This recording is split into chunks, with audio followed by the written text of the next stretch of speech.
बताए, राम से चल के राम पे आए। प्रेम कोई हम और न जाने, राम से रूठे राम से माने। राम सिया की करुण कहानी, एक है चंदन एक है पानी। राम सिया राम जय जय राम। राम सिया राम जय जय राम। राम राम दोस्तों, मैं हूँ रेणु भाटिया और आप सुन रहे हैं रब कथा presents Valmiki Ramayan as it is. ये है 34th एपिसोड अयोध्या कांड भाग 21। अब यहाँ से प्रस्थान करना है, यह सुनकर महाराज दशरथ की स्त्रियां जो सवारी पर ही रहने योग्य थी, सवारियों को छोड़कर ब्रह्म ऋषि भरद्वाज को प्रणाम करने के लिए उन्हें चारों ओर से घेरकर खड़ी हो गई। उपवास के कारण अत्यंत दुर्बल एवं दीन हुई देवी कौशल्या ने, जो कांप रही थी, सुमित्रा देवी के साथ अपने दोनों हाथों से भरद्वाज मुनि के पैर पकड़ लिए। तत्पश्चात तो अपने असफल कामना के कारण सब लोगों के लिए यह निंदित हो गई थी। वह उस कैकेयी ने लज्जित होकर वहां मुनि के चरणों को स्पर्श किया और उन महामुनि भगवान भरद्वाज की परिक्रमा करके वह दीनचित हो उस समय भरत के पास आकर खड़ी हो गई। तब महामुनि भरद्वाज ने वहां भरत से पूछा, रघुनंदन, तुम्हारी इन माताओं का विशेष परिचय क्या है, यह मैं जानना चाहता हूँ। भरद्वाज के इस प्रकार पूछने पर बोलने की कला में कुशल धर्मात्मा भरत ने हाथ जोड़कर कहा, भगवान, जिन्हें आप शोक और उपवास के कारण अत्यंत दुर्बल एवं दुखी देख रहे हैं, जो देवी से दृष्टि गोचर हो रही है, वह मेरे पिता की सबसे बड़ी महारानी कौशल्या है। जैसे अदिति ने धाता नामक आदित्य को उत्पन्न किया था, उसी प्रकार इन कौशल्य देवी ने सिंह के समान पराक्रम सूचक गति से चलने वाले पुरुष सिंह श्री राम को जन्म दिया है।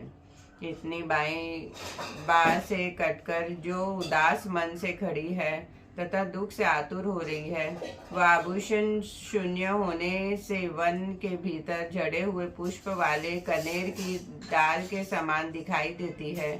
यह महाराज की मंजली रानी देवी सुमित्रा है। सत्य पराक्रमी वीर तथा देवताओं के तुल्य कांतिमान व दोनों भाई राजकुमार लक्ष्मण और शत्रुघ्न इन्हीं सुमित्रा देवी के पुत्र हैं, और जिसके कारण पुरुष सिंह श्री राम और लक्ष्मण यहाँ के प्राण संकट की अवस्था वनवास में जा पहुँचे हैं तथा राजा दशरथ पुत्र वियोग के कष्ट पाकर स्वर्गवासी हुए हैं, जो स्वभाव से ही क्रोध करने वाली, अशिक्षित, बुद्धि वाली, गर्वीली, अपने आप को सबसे अधिक सुंदरी और भाग्यवती समझने वाली तथा राज्य का लोभ रखने वाली, जो शुक्ल सूरत से आर्या होने पर भी वास्तव में अनार्या है, उस कैकेयी को मेरी माता समझिए। यह बड़ी ही क्रूर और पापपूर्ण विचार रखने वाली है। मैं अपने ऊपर जो महान संकट आया देख रहा हूँ, इसका मूल कारण यही है। अश्रु गदगद वाणी से इस प्रकार कहकर लाल आंख किए पुरुष सिंह भरत रोष से भरकर फुफकारते हुए सर्प की भांति लंबी सांस खींचने लगे। उस समय ऐसी बातें कहते हुए भरत से श्री राम अवतार के प्रयोजन को जानने वाले महाबुद्धिमान महर्षि भरद्वाज उनसे यह बात कही, भरत, तुम कैकेयी के प्रति दोष दृष्ट न करो। श्री राम का यह वनवास भविष्य में बड़ा ही सुखद होगा। श्री राम के वन में जाने से देवताओं को, दानवों और परमात्मा का चिंतन करने वाले महर्षियों का इस जगत में हित ही होने वाला है। श्री राम का पता जानकर और मुनि का आशीर्वाद पाकर कृतकृत हुए भरत ने मुनि को मस्तक झुका उनकी प्रदक्षिणा करके जाने की आज्ञा ले सेना को कूच के लिए तैयार होने का आदेश दिया। तदनंतर अनेक प्रकार के वेशभूषा वाले लोग बहुत से दिव्य घोड़े और दिव्य रथों को, जो स्वर्ण से विभूषित थे, जोत कर यात्रा के लिए उन पर सवार हुए। बहुत सी हाथिनी और हाथी जो सुनहरे रस्सों से कसे गए थे और जिनके ऊपर पताकाएं फैला रही थी, वर्षा काल के गुजरते हुए मेघों के समान घंटानाद करते हुए वहां से प्रस्थित हुए। नाना प्रकार के छोटे बड़े बहुमूल्य वाहनों पर सवार हो उनके अधिकार चले और पैदल सैनिक अपने पैरों से यात्रा करने लगे। तत्पश्चात कौशल्या आदि रानियां उत्तम सवारियों पर बैठकर श्री रामचंद्र जी के दर्शन की अभिलाषा से प्रसन्नता पूर्वक चली। इस प्रकार श्रीमान भरत नवोदित चंद्रमा और सूर्य के समान कांतिमती शिविका में बैठकर आवश्यक सामग्रियों के साथ प्रस्थित हुए। उस शिविका को कहारा ने अपने कंधों पर उठाकर रखा था। हाथी घोड़े से भरी हुई वह विशाल वाहिनी दक्षिण दिशा को घेरकर उमड़ी हुई महामेघों की घटा के समान चल पड़ी। गंगा के उस पार पर्वतों और नदियों के निकटवर्ती वनों को जो मृगों और पक्षियों से सेवित थे लांघकर वह आगे बढ़ गई। उनके सेना के हाथी और घोड़ों के समुदाय बड़े प्रसन्न थे। जंगल के मृगों और पक्षियों समूह को भयभीत करती हुई भरत की वह सेना उस विशाल वन में प्रवेश करके वहां बड़ी शोभा पा रही थी। यात्रा करने वाली उस विशाल वाहिनी से पीड़ित हो वनवासी युद्धपति मतवाले हाथी आदि अपने युद्धों के साथ भाग चले। रीछ चितकबरे मृग तथा रूरू नामक मृग वन प्रदेश में पर्वतों में और नदियों के तटों पर चारों ओर उस सेना से पीड़ित दिखाई देते थे। महान कोलाहल करने वाली उस विशाल चतुरंगिनी सेना घिरे हुए धर्मात्मा दशरथ नंदन भरत बड़ी प्रसन्नता के साथ यात्रा कर रहे थे। जैसे वर्षा ऋतु में मेघों की घटा आकाश को ढक लेती है, उसी प्रकार महात्मा भरत की समुद्र जैसी उस विशाल सेना ने दूर से ही भूभाग को आच्छादित कर दिया था। घोड़ों के समूह और महाबली हाथियों से भरी हुई दूर तक फैली हुई वह सेना उस समय बहुत देर तक दृष्टि में नहीं आती थी। दूर तक का रास्ता तय कर लेने पर जब भरत की सवारियां बहुत थक गईं, तब श्रीमान भरत ने मंत्रियों में श्रेष्ठ वशिष्ठ जी से कहा, ब्राह्मण, मैंने जैसे सुना था और जैसा इस देश का स्वरूप दिखाई देता है, इससे स्पष्ट जान पड़ता है कि भरद्वाज जी ने जहां पहुंचने का संदेश दिया था वह देश में हम लोग आ पहुंचे हैं। जान पड़ता है यही चित्रकूट पर्वत है तथा वह मंदाकिनी नदी बह रही है। यह पर्वत के आसपास का वन दूर से नील मेघ के समान प्रकाशित हो रहा है। इस समय मेरे पर्वताकार हाथी चित्रकूट के रमणीय शिखरों का अवमर्दन कर रहे हैं। यह वृक्ष पर्वत शिखरों पर उसी प्रकार फूलों की वर्षा कर रहे हैं जैसे वर्षा काल में नील जलधर मेघ उन पर जल की वृष्टि रखता हो।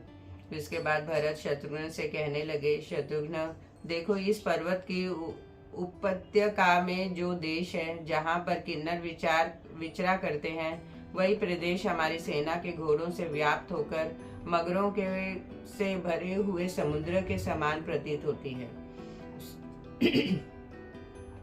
सैनिकों के खड़े हुए ये मृगों के झुंड तीव्र वेग से भागते हुए वैसे ही शोभा पा रहे हैं जैसे शरद काल के आकाश में हवा से उड़ाए गए बादलों के समूह सुशोभित होते हैं। ये सैनिक अथवा वृक्ष मेघ के समान कांति वाली ढालों से उपलक्षित होने वाले दक्षिण भारतीय मनुष्य के समान अपने मस्तकों को अथवा शाखाओं पर सुगंधित पुष्प गुच्छमय आभूषणों को धारण करते हैं। यह वन जो पहले जनरव शून्य होने के कारण अत्यंत भयंकर दिखाई देता था, वही इस समय हमारे साथ आए हुए लोगों से व्याप्त होने के कारण मुझे अयोध्यापुरी के समान प्रतीत होता है। घोड़ों के टापों से उड़ी हुई धूल आकाश को आच्छादित करके स्थित होती है, परंतु उसे हवा मेरा प्रिय करती हुई शीघ्र ही अन्यत्र उड़ा ले जाती है। शत्रुघ्न, देखो इस वन में घोड़ों से जुते हुए और श्रेष्ठ सारथियों द्वारा संचालित हुए ये रथ कितनी शीघ्रता से आगे बढ़ रहे हैं, जो देखने में बड़े प्यारे लगते हैं। और उन मोरों को तो देखो, ये हमारे सैनिकों के भय से कितने डरे हुए हैं। उसी प्रकार अपने आवास स्थान पर्वत की ओर उड़ते हुए अन्य पक्षियों पर भी दृष्टिपात करो। निष्पाप शत्रुघ्न, यह देश मुझे बड़ा ही मनोहर प्रतीत होता है। तपस्वी जनों का यह निवास स्थान वास्तव में स्वर्गीय पथ है। इस वन में मृगों के साथ विचरने वाले बहुत से चितकबरे मृग ऐसे मनोहर दिखाई देते हैं मानो इन्हें फूलों से चित्रित सुसज्जित किया गया हो। मेरे सैनिक यथोचित रूप से आगे बढ़े और वन में सब और खोजें, जिससे उन दोनों पुरुष सिंह श्री राम और लक्ष्मण का पता लग जाए। भरत का यह वचन सुनकर बहुत से शूरवीर पुरुषों ने हाथों में हथियार लेकर उस वन में प्रवेश किया। तदनंतर आगे जाने पर उन्हें कुछ दूर पर ऊपर को धुआं उठता हुआ दिखाई दिया। इस धूम शिखा को देखकर वे लौट आए और भरत से बोले, प्रभु, जहाँ कोई मनुष्य नहीं होता वहाँ आग नहीं होती। अंत श्री राम और लक्ष्मण अवश्य यही होंगे। यदि शत्रुओं को संताप देने वाले पुरुष सिंह राजकुमार श्री राम और लक्ष्मण या ना हो तो भी श्री राम जैसे तेजस्वी दूसरा कोई तपस्वी तो अवश्य ही होंगे। उनकी बातें श्रेष्ठ पुरुषों द्वारा मानने योग्य थी। उन्हें सुनकर शत्रु सेना का मर्दन करने वाले भरत ने उन समस्त सैनिकों से कहा, तुम सब लोग सावधान होकर यहीं ठहरो, यहाँ से आगे न जाना। अब मैं ही वहां जाऊंगा। मेरे साथ सुमंत्र और धृति भी रहेंगे। उनकी ऐसी आज्ञा पाकर समस्त सैनिक वहीं सब और फैलकर खड़े हो गए और भरत ने जहाँ धुआं उठ रहा था उस और अपनी दृष्टि स्थिर की। भरत के द्वारा वहां ठहराई गई वह सेना आगे की भूमि का निरीक्षण करती हुई वहां हर्षपूर्वक खड़ी रही, क्योंकि उस समय उन्हें मालूम हो गया था कि अब शीघ्र ही श्री रामचंद्र जी से मिलने का अवसर आने वाला है। गिरि व चित्रकूट श्री राम को बहुत ही प्रिय लगता था। वह उस पर्वत पर बहुत दिनों से रह रहे थे। एक दिन अमर तुल्य तेजस्वी दशरथ नंदन श्री राम विदेह राजकुमारी सीता का प्रिय करने की इच्छा से तथा अपने मन को भी बहलाने के लिए अपने भार्या को विचित्र चित्रकूट की शोभा का दर्शन कराने लगे। मानो देवराज इंद्र अपनी पत्नी सची को पर्वत की सुषमा का दर्शन करा रहे हों। वह बोले, भद्रे, यदि मैं राज्य से भ्रष्ट हो गया हूँ तथा मुझे अपने हितैषी सहृदयों से विलग होकर रहना पड़ता है, तथापि तब जब मैं इस रमणीय पर्वत की ओर देखता हूँ तब मेरा सारा दुख दूर हो जाता है। राज्य का न मिलना और सहृदयों का विछोह होना भी मेरे मन को व्यथित नहीं कर पाता है। कल्याणी, इस पर्वत पर दृष्टिपात तो करो। नाना प्रकार के असंख्य पक्षी यहाँ कलरव कर रहे हैं। नाना प्रकार के धातुओं से मंडित उनके गगन चुंबी शिखर मानो आकाश को भेद रहे हैं। इन शिखरों से विभूषित हुआ यह चित्रकूट कैसा शोभा पा रहा है। विभिन्न धातुओं से अलंकृत अचल राज चित्रकूट के प्रदेश कितने सुंदर लगते हैं। इनमें से कोई तो चांदी के समान चमक रहा है, कोई लाहू के लाल आभा से विस्तार करते हैं। किन्हीं प्रदेशों के रंग पीले और मंजिष्ठ वर्ण के हैं, कोई ज्येष्ठ मणियों के समान उदाभासित होते हैं, कोई पुखर राज के समान, कोई स्पष्टिक के सदृश और कोई केवड़े के फूल के समान कांति वाले हैं, तथा कुछ प्रदेश नक्षत्रों और पोरे के समान प्रकाशित होते हैं। यह पर्वत बहुसंख्यक पक्षियों से व्याप्त है तथा नाना प्रकार के मृगों और बड़े बड़े व्याघ्रों, चीता और रीछों से भरा हुआ है। यह व्याघ्र आदि सिंहक जंतु अपने दुष्ट भाव का परित्याग करके यहाँ रहते हैं और इस पर्वत का शोभा बढ़ाते हैं। आम, जामुन, असन, लोद, प्रियाल, कटहल, धव, अंकोल, भव्य, तिनिश, बेल, तिंडुक, बांस, काश्मीरी, अरिष्ट, वरन, महुआ, तिलक, बेर, आंवला, कदम्ब, बेत, धनवन, बीजक आदि धनी छाया वाले वृक्षों से जो फूलों और फलों से लदे होने के कारण मनोरम प्रतीत होते थे, व्याप्त हुआ यह पर्वत अनुपम शोभा, पोषण एवं विस्तार कर रहा है। इन रमणीय शैल शिखरों पर उन प्रदेशों को देखो जो प्रेम मिलने की भावना का उद्दीपन करके आंतरिक हर्ष को बढ़ाने वाला है। वहाँ मनस्वी किन्नर दो एक साथ होकर टहल रहे हैं। इन किन्नर के खड़क पेड़ों की डालियों में लटक रहे हैं। इधर विद्याधरों की स्त्रियां से मनोरम क्रीड़ा स्थलों तथा वृक्षों की शाखाओं पर रखे हुए उनके सुंदर वस्त्रों की ओर भी देखो। उनके ऊपर कहीं ऊंचे से झरने गिर रहे हैं, कहीं जमीन से भीतर से सोते निकल रहे हैं और कहीं कहीं छोटे छोटे स्रोत प्रभावित हो रहे हैं। इन सबके द्वारा यह पर्वत मदरी धारा बहाने वाले हाथी के समान शोभा पाता है। गुफाओं से निकली हुई वायु नाना प्रकार के पुष्पों की प्रचुर गंध लेकर नासिका को तृप्त करती हुई किस पुरुष के पास आकर इसका हर्ष नहीं बढ़ा रही है। सीता सती साध्वी सीते, यदि तुम्हारे और लक्ष्मण के साथ मैं यहाँ अनेक वर्षों तक रहूं तो भी नगर त्याग का शोक मुझे कदापि पीड़ित नहीं करेगा। भामिनी, बहुत तेरे फूल और फलों से युक्त तथा नाना प्रकार के पक्षियों से सेवित इस विचित्र शिखर वाले रमणीय पर्वत पर मेरा मन बहुत लगता है। प्रिय, इस वनवास से मुझे 2 फल प्राप्त हुए हैं, 2 लाभ हुए। एक तो धर्मानुसार पिता की आज्ञा का पालन रूप ऋण चुक गया और दूसरा भारत का प्रिय हुआ।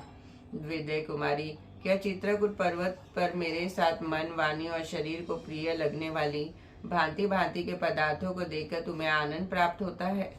रानी, मेरे प्रपितामह मनु आदि उत्कृष्ट राज्य ऋषियों ने नियम पूर्वक किए गए उन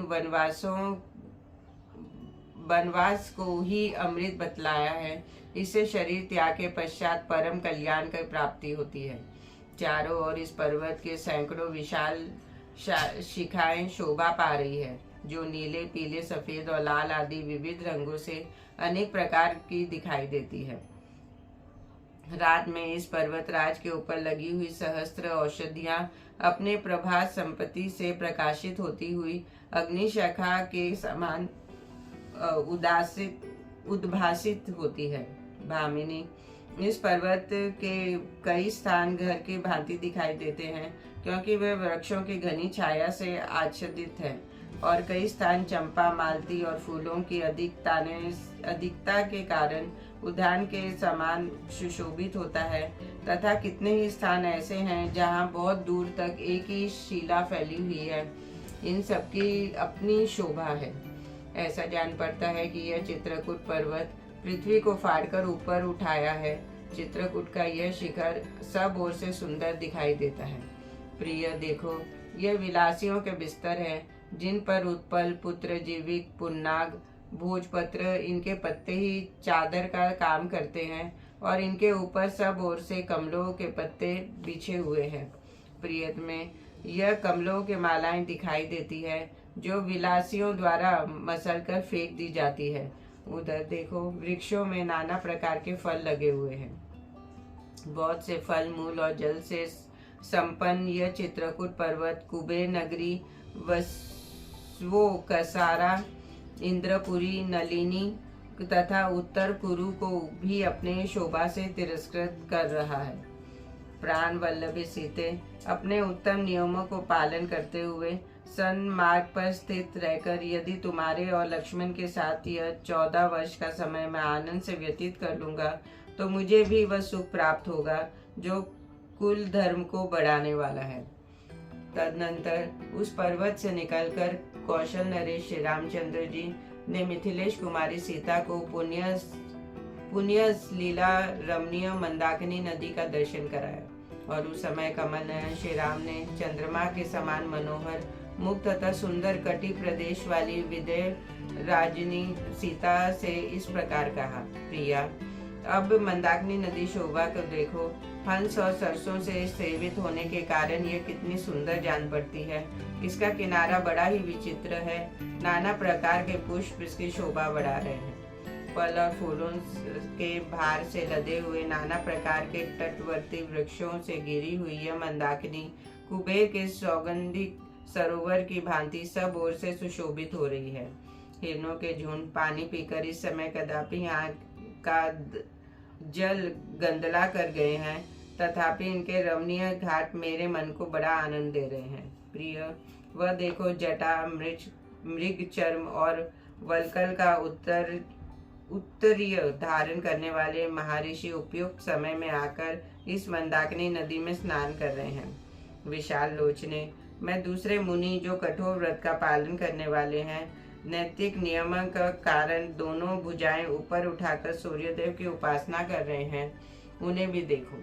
हवा के झोंके से जिनकी शिखाएं झूम रही है, और जो मंदाकिनी नदी के अभय तटों पर फूल और पत्ते बिखेर रहे हैं, उन वृक्षों से उपलक्षित हुए यह पर्वत मानो नृत्य सा करने लगा है। देखो मंदाकिनी नदी की कैसी शोभा है। कहीं तो इसमें मोतियों के समान स्वच्छ जल बहता दिखाई देता है, कहीं यह ऊंचे कंगारों से शोभा पा रही है। वहाँ का जल कगारों में छिपी जाने के कारण दिखाई नहीं देता है, और कहीं सिद्ध जन इसमें अवगाहन कर रहे हैं तथा यह उनसे व्याप्ति होती दिखाई दे रही है। सूक्ष्म कटी प्रदेश वाली सुंदरी, देखो वायु के द्वारा उड़कर लाए हुए ये ढेर के ढेर फूल किस तरह मंदाकिनी के दोनों तटों पर फैल गए हैं, और वह दूसरे पुष्प समूह कैसे पानी पर तैर रहे हैं। कल्याणी, देखो तो सही है मीठी बोली बोलने वाले चक्रवाक पक्षी सुंदर कलरव करते हुए किस तरह नदी के तटों पर आरूढ़ हो रहे हैं। शोभने, यहाँ जो प्रतिदिन चित्रकूट और मंदाकिनी का दर्शन होता है, वह नित्य निरंतर तुम्हारा दर्शन होने के कारण अयोध्या निवासी की अपेक्षा भी अधिक सुंदर सुखद जान पड़ता है। इस नदी में प्रतिदिन तपस्या, इंद्र संयम और मनो निग्रह से संपन्न निष्पाप सिद्ध महात्माओं के अवगाहन करने से इसका बल जल विशुद्ध होता रहता है। चलो तुम भी मेरे साथ इसमें स्नान करो। भामिनी सीते, एक सखी दूसरी सखी के साथ जैसे क्रीड़ा करती है, उसी प्रकार तुम मंदाकिनी नदी में उतरकर उसके लाल और श्वेत कमलों को जल में डुबोती हुई इससे स्नान क्रीड़ा करो। प्रिय, तुम इस वन के निवासियों को पूर्वासी मनुष्य के समान समझो, चित्रकूट पर्वत को अयोध्या के तुल्य मानो, और इस मंदाकिनी नदी को सरयू के सदृश जानो। विदेवंदिनी, धर्मात्मा लक्ष्मण सदा मेरी आज्ञा के अधीन रहते हैं, और तुम भी मेरे मन के अनुकूल ही चलती हो, इससे मुझे बड़ी प्रसन्नता होती है। प्रिय, तुम्हारे साथ तीनों काल स्नान करके मधुर फल मूल का आहार करता हुआ मैं न तो अयोध्या जाने की इच्छा रखता हूँ और न राज्य पाने की। जैसे हाथियों के समूह मथिर डालते हैं तथा सिंह और वानर जिसका जल पिया करते हैं, जिसके तट पर सुंदर पुष्पों से लदे वृक्ष शोभा पाते हैं तथा जो पुष्प समूह से अलंकृत है, ऐसी इस रमणीय मंदाकिनी नदी में स्नान करके जो गलानिर्हित और सुखी न हो जाए, ऐसा मनुष्य संसार में नहीं है। रघुवंश की वृद्धि करने वाले श्री राम जी मंदाकिनी नदी के प्रति ऐसी अनेक प्रकार की सुसंगत बातें करते हुए नील कांति वाले रमणीय चित्रकूट पर्वत पर अपनी प्रिय पत्नी सीता के साथ विचरने लगे। इस प्रकार मिथिलेश कुमारी सीता को मंदाकिनी नदी का दर्शन पाकर उस समय श्री रामचंद्र जी पर्वत के समतल प्रदेश में उनके साथ बैठ गए और तपस्वी जनों के उपभोगों में जाने योग्य फल मूल के गुदे से उनकी मानसिक प्रसन्नता को बढ़ाने उनका लालन करने लगे। धर्मात्मा रघुनंदन सीता जी के साथ इस प्रकार की बातें कर रहे थे। प्रिय, यह फल परम पवित्र है, यह बहुत स्वादिष्ट है और इस कंद को अच्छी तरह आग पर सेका गया है। इस प्रकार वह उस पर्वतीय प्रदेश में बैठे हुए ही थे कि उनके पास आने वाली भरत की सेना की धूल और कोलाहल दोनों एक साथ प्रकट हुए और आकाश में फैलने लगी। इसी बीच सेना के महान कोलाहल से भयभीत एवं पीड़ित हो हाथियों के कितने ही मतवाले युद्धपति अपने युद्धों के साथ संपूर्ण दिशाओं में भागने लगे। श्री रामचंद्र जी ने सेना से प्रकट हुए उस महान कोलाहल को सुना और भागे जाते हुए उन समस्त युद्धपतियों को भी देखा। उनके भागे हुए हाथियों को देखकर और उन महाभयंकर शब्दों को सुनकर श्री रामचंद्र जी उद्दत तेज वाले सुमित्रा कुमार लक्ष्मण से बोले, लक्ष्मण, इस जगत में तुमसे ही माता सुमित्रा श्रेष्ठ पुत्र वाली हुई है। देखो तो सही है, भयंकर गर्जना के साथ कैसा गंभीर तुमुल नाद सुनाई देता है। सुमित्रा नंदन, पता तो लगाओ, इस विशाल वन में ये जो हाथियों के झुंड अथवा भैंस या मृग जो सहसा संपूर्ण दिशाओं की ओर भागे चले हैं, इसका क्या कारण है? इन्हें सिंहों ने तो नहीं डरा दिया, अथवा कोई राजा या राजकुमार इस वन में आकर शिकार तो नहीं खेल रहा, या दूसरा कोई हिंसक जंतु तो नहीं प्रकट हो गया? लक्ष्मण, इस पर्वत पर अपरिचित पक्षियों का आना जाना भी अत्यंत कठिन है। फिर यहाँ किसी हिंसक जंतु या राजा का आक्रमण कैसा संभव है? अंत इन सारी बातों को ठीक ठाक जानकारी प्राप्त करो। भगवान श्री राम की आज्ञा पाकर लक्ष्मण तुरंत ही फूलों से भरे हुए एक शाल वृक्ष पर चढ़ गए और संपूर्ण दिशाओं की ओर देखते हुए उन्होंने पूर्व दिशा की ओर दृष्टिपात किया। तत्पश्चात उत्तर की ओर मुंह करके देखने पर उन्हें विशाल सेना दिखाई दी, जो हाथी, घोड़े और रथों से परिपूर्ण तथा प्रयत्नशील पैदल सैनिकों से संयुक्त थी। घोड़ों और रथों से भरी हुई तथा रथ के ध्वजा से विभूषित उस सेना की सूचना उन्हें श्री रामचंद्र जी को दी और ये बात कही, आर्य, अब आप आग बुझा दें, अन्यथा धुआं देखकर यह सेना यहीं चली आएगी।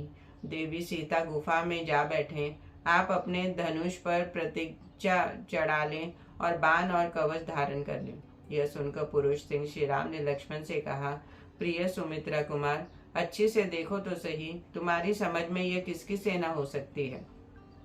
श्री राम के ऐसे कहने पर लक्ष्मण रोष से प्रज्वलित हुए अग्निदेव की भांति उस सेना की ओर इस तरह देखने लगे मानो उसे जलाकर भस्म ही कर देना चाहते हों, और इस प्रकार बोले, भैया, निश्चित ही यह कैकेयी का पुत्र भरत है, जो अयोध्या में अभिषिक्त होकर अपने राज्य को निष्कंटक बनाने की इच्छा से हम दोनों को मार डालने के लिए यहाँ आ रहा है। सामने की ओर यह जो बहुत बड़ा शोभा संपन्न वृक्ष दिखाई देता है, उसके समीप जो रथ है उस पर उज्जवल तने से युक्त कोविदार वृक्ष से चिन्हित ध्वजा शोभा पा रहा है। यह घोड़ा सवार सैनिक इच्छा अनुसार शीघ्रगामी घोड़ों पर आरूढ़ हो इधर ही आ रहे हैं, और यह हाथी सवार भी बड़े हर्ष से हाथियों पर चढ़कर आते हुए प्रकाशित हो रहे हैं। वीर, हम दोनों को धनुष लेकर पर्वत के शिखर पर चलना चाहिए, अथवा कवच बांधकर अस्त्र शस्त्र धारण किए यहीं डटे रहना चाहिए। रघुनंदन, आज ये कोविदार के चिन्ह से युक्त ध्वजा वाला तथा रण भूमि में हम दोनों के अधिकार में आ जाएगा। आज मैं अपने इच्छा के अनुसार इस भरत को भी सामने देखूंगा कि जिसके कारण आपको, सीता को और मुझे भी महान संकट का सामना करना पड़ा है, और जिसके कारण आप अपने सनातन राज्याधिकार से वंचित रह गए हैं। वीर रघुनाथ जी, यह भरत हमारा शत्रु है और सामने आ रहा है, अंत वध के ही योग्य है। भरत का वध करने में मुझे कोई दोष नहीं दिखाई देता। रघुनंदन, जो पहले का उपकारी रहा हो उसके मारकर कोई अधर्म का भागी नहीं होता है। भरत ने पहले हम लोगों का अपकार किया है, अंत उसे मारने में नहीं, जीवित छोड़ देने में ही अधर्म है। इस भरत के मारे जाने पर आप समस्त वधुओं का शासन करें, वसुधा का शासन करें। जैसे हाथी किसी वृक्ष को तोड़ डालता है, उसी प्रकार राज्य का लोभ करने वाली कैकेयी आज अत्यंत दुख से आर्त हो इसे मेरे द्वारा युद्ध में मारा गया देखें। मैं कैकेयी का भी उसके सगे संबंधियों एवं बंधु बांधवों सहित वध कर डालूंगा। आज यह पृथ्वी कैकेयी रूप महान पाप से मुक्त हो जाए। मानद, आज मैं अपने रोके हुए क्रोध और तिरस्कार को शत्रुओं की सेनाओं पर उसी प्रकार छोड़ूंगा जैसे सूखे घास फूस के ढेर में आग लगा दी जाए। अपने तीखे बाणों से शत्रुओं के शरीर के टुकड़े टुकड़े करके मैं अभी चित्रकूट के इस वन को रक्त से सींच दूंगा। मेरे बाणों से विदीर्ण हुई हृदय वाले हाथियां और घोड़ों को तथा मेरे हाथ से मारे गए मनुष्य को भी गीदड़ आदि मांस भक्षी जंतु इधर उधर घसीटे। इस महान वन में सेना सहित भरत का वध करके मैं धनुष और बाण के ऋण से उऋण हो जाऊंगा, इसमें संशय नहीं है। लक्ष्मण भरत के प्रति रोष वेश के कारण क्रोधावश अपना विवेक हो बैठे थे। उस अवस्था में श्री राम ने उन्हें समझा बुझाकर शांत किया और इस प्रकार कहा, लक्ष्मण, महाबली और महान उत्साही भरत जब स्वयं यहाँ आ गए हैं, तब इस समय यहाँ धनुष अथवा ढाल तलवारों से क्या काम है? लक्ष्मण, पिता के सत्य की रक्षा के लिए प्रतिज्ञा करके यदि मैं युद्ध में भरत को मारकर उनका राज्य छीन लूं, तो संसार मेरी कितनी निंदा होगी। फिर उस कलंकित राज्य को लेकर मैं क्या करूंगा?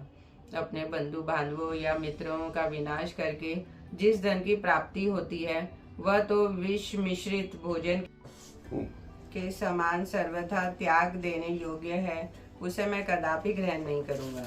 लक्ष्मण, मैं तुमसे प्रतिज्ञा पूर्वक कहता हूँ कि धर्म, अर्थ, काम और पृथ्वी का राज्य भी मैं तुम्ही लोगों के लिए चाहता हूँ। सुमित्रा कुमार, मैं भाइयों के संग्रह और सुख के लिए ही राज्य की भी इच्छा करता हूँ, और इस बात की सच्चाई के लिए मैं अपना धनुष छूकर शपथ खाता हूँ। सौम्य लक्ष्मण, समुद्र से घिरी हुई यह पृथ्वी मेरे लिए दुर्लभ नहीं है, परंतु मैं अधर्म से इंद्र का पद पाने की भी इच्छा नहीं कर सकता।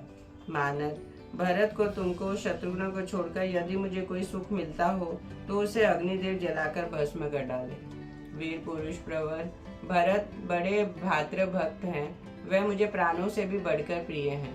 मुझे तो ऐसा मालूम होता है, भरत ने अयोध्या में आने पर जब सुना कि मैं तुम्हारे और जानकी के साथ जटावल्कल धारण करके वन में आ गया हूँ, तब उनकी इंद्रियां शोक से व्याकुल हो उठी है और वे कुल धर्म का विचार करके स्नेह युक्त हृदय से हम लोगों से मिलने आए हैं। इन भरत का आगमन का इसके सिवा और कोई दूसरा उद्देश्य नहीं हो सकता। माता कैकेयी के प्रति कुपित हो उन्हें कठोर वचन सुनाकर और पिताजी को प्रसन्न करके श्रीमान भरत मुझे राज्य देने के लिए आए हैं। भरत का हम लोगों से मिलने के लिए आना सर्वथा समय योचित है। वे हमसे मिलने के योग्य हैं। हम लोगों का कोई अहित करने का विचार तो कभी उनके मन में नहीं रहा था। भरत ने तुम्हारे प्रति पहले कब कौन सी अप्रिय बर्ताव किया है जिससे आज तुम्हें ऐसा भय लग रहा है और तुम उनके विषय में इस तरह की आशंका कर रहे हो। भरत के आने पर तुम उनसे कोई कठोर या अप्रिय वचन न बोलना। यदि तुमने उनसे कोई प्रतिकूल बात कही तो वह मेरे ही प्रति कही हुई समझी जाएगी। सुमित्रा नंदन, कितने ही बड़े आपत्ति क्यों न आ जाए, पुत्र अपने पिता को कैसे मार सकता है, अथवा भाई अपने प्राणों के समान प्रिय भाई की हत्या कैसे कर सकता है। यदि तुम राज्य के लिए ऐसी कठोर बातें करते हो तो मैं भरत से मिलने पर उन्हें कह दूंगा कि वह तुम्हें यह राज्य तुम लक्ष्मण को दे दो। लक्ष्मण, यदि मैं भरत से कह दूं कि तुम राज्य इन्हें दे दो तो वह बहुत अच्छा कहकर मेरी बात मान लेंगे। अपने धर्मपरायण भाई के ऐसा कहने पर उन्हीं के हित में तत्पर रहने वाले लक्ष्मण लज्जावश मानो अपने अंगों में ही समा गए और लज्जा से गड़ गए। श्री राम का पूर्वक वचन सुनकर लज्जित हुए लक्ष्मण ने कहा, भैया, मैं समझता हूँ हमारे पिता महाराज दशरथ स्वयं ही आपसे मिलने आए हैं। लक्ष्मण को लज्जित हुआ देखकर श्री राम ने उत्तर दिया, मैं भी ऐसा ही मानता हूँ कि हमारे माँ बाप पिताजी ही हम लोगों से मिलने आए हैं, अथवा मैं ऐसा समझता हूँ कि हमें सुख भोगने के योग्य मानते हुए पिताजी वनवास के कष्ट का विचार करके हम दोनों को निश्चय ही घर लौटा कर ले जाएंगे। मेरे पिता रघुकुल तिलक श्रीमान महाराज दशरथ अत्यंत सुख का सेवन करने वाली इन विदय राज नंदिनी सीता को भी वन से साथ लेकर ही घर लौटेंगे। अच्छे घोड़ों के कुल में उत्पन्न हुए ये ही वे दोनों वायु के समान वेगशाली शीघ्रगामी वीर एवं मनोरम अपने उत्तम घोड़े चमक रहे हैं। परम बुद्धिमान पिताजी की सवारी में रहने वाला यह वही विशालकाय शत्रुंजय नामक बूढ़ा गजराज है जो सेना के मुहाने पर झूमता हुआ चल रहा है। महाभाग, परंतु इसके ऊपर पिताजी का वह विश्वविख्यात दिव्य श्वेत छत्र मुझे नहीं दिखाई देता है। इससे मेरे मन में संशय उत्पन्न होता है। लक्ष्मण, अब मेरी बात सुनो और पेट से नीचे उतरो।